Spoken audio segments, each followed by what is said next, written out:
गुरु के सुमिरन मात्र से नासत विघ्न अनंत, ताते सर्वारंभ में ध्यावत है सब संत। गुरु की महिमा अनंत है, अनंत किया उपकार।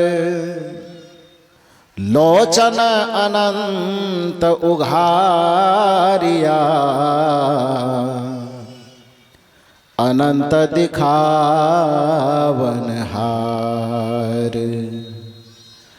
अनंत दिखावनहार।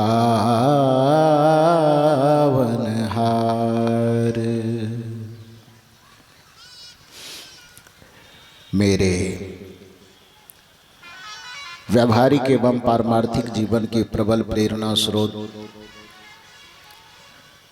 परमाराध्य परम पूज्य सद्गुरुदेव जी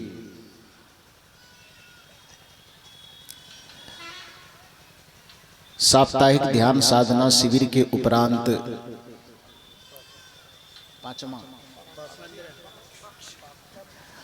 पाक्षिक ध्यान साधना शिविर के उपरांत आयोजित 2 दिवसीय सत्संग समारोह के प्रथम दिन के दूसरे सत्र में मंच पर विराजमान परम वंदनीय संत समाज, इस परिवर्तक स्थल पर विराजमान सज्जनों तथा देवियों, अभी हम लोग अपराह्नकालीन सत्संग सभा में स्तुति प्रार्थना के उपरांत ग्रंथ पाठ सुने। उसमें से एक संदर्भ निकला, संत और सत्संग की महिमा। उसके ऊपर हम मंच पर विराजमान विभिन्न महापुरुषों से अनुभवपूर्ण विचार को श्रवण किए, जिसमें अभी बड़े ही सारगर्भित विचार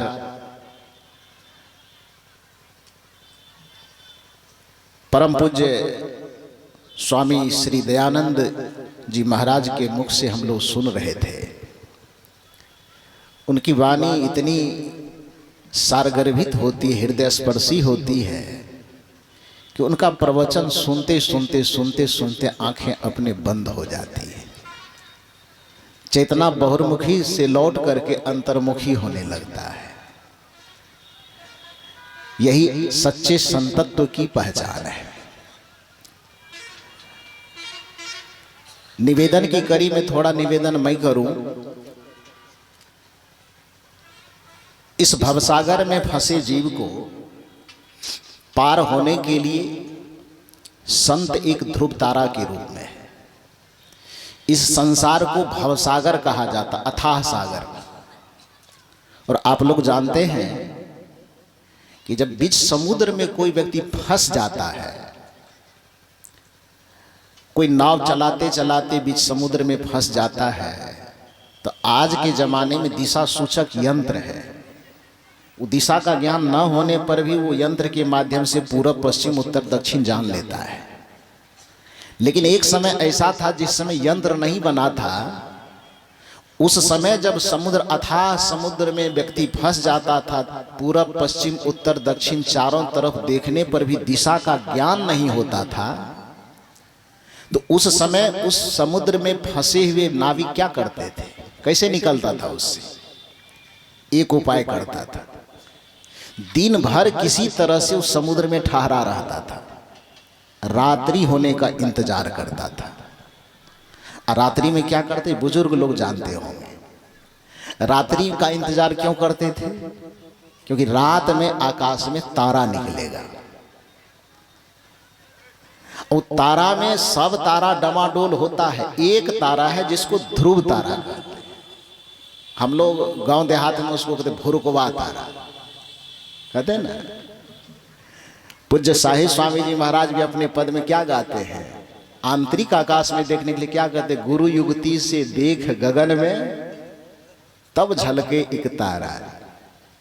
तो जो अथाह समुद्र में जलराशि में पूरब पश्चिम उत्तर दक्षिण कहीं भी देखने पर दिशा का ज्ञान नहीं होता था, तो उस अथाह जलराशि में अथाह समुद्र में पड़ा हुआ नाविक रात्रि का इंतजार करता था। किस लिए? रात होगी, आसमान में तारे निकलेंगे, और उस तारे में एक तारा जिसको ध्रुव तारा कहता है, उसको ध्रुव तारा क्यों कहा जाता था?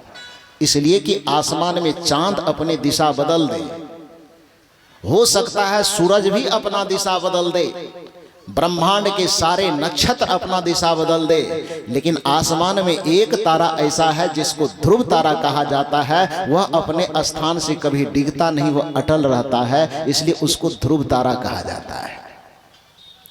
उस ध्रुव तारा को देख करके नाविक यह समझ लेता था कि ये उत्तर दिशा में निकलता है, यदि इधर उत्तर होगा तो इसके अपोजिट दक्षिण होगा, उधर पश्चिम होगा, उधर पूरब होगा, और दिशा का ज्ञान प्राप्त करके अथाह समुद्र से निकल जाता था।